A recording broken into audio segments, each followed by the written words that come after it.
शारदा दुर्गा वसीला जी मसूरी के सरपंच बना हो।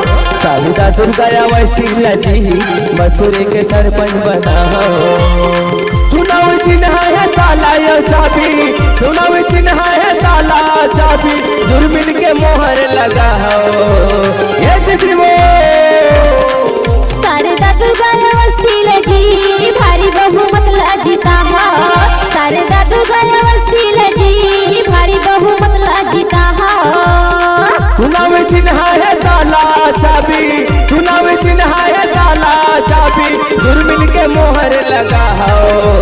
ये भैया का दुर्गा वसीला जी भारी बहुमत ला जीता हो। शारदा दुर्गा वसीला जी भारी बहुमत ला जीता हो।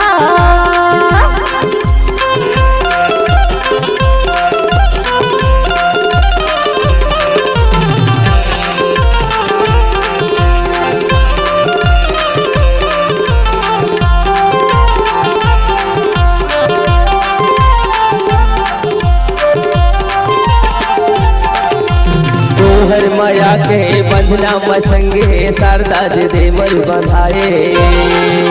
चरण हाथ मना खिले हाथ जोड़ शीश झुकाए।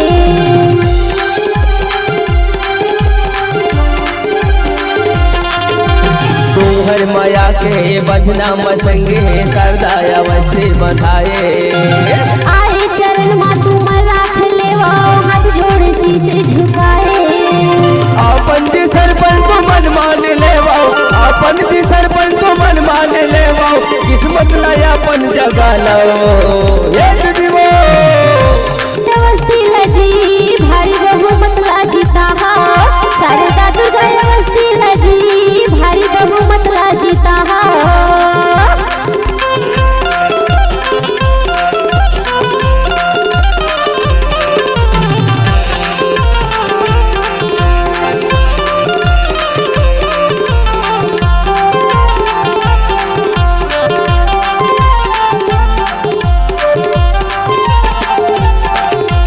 दारू या मुर्गा मछली घाव संगे रुपया मझन जे भोला हो। तिनके हा खुशी एक संगी 5 साल ले पछता हो।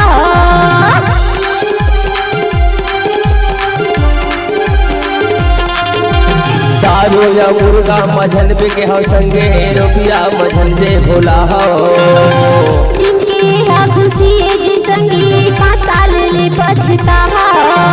धनिया वो ककरो लालच में भैया, धनिया वो ककरो लालच में भैया, ताला चाबी में मोहर लगा हो।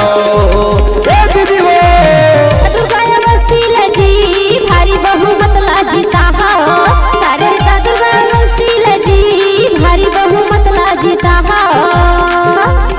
चुनाव चिन्ह है ताला चाबी, चुनाव चिन्ह है ताला चाबी, दुर्मिल के मोहर लगा हो।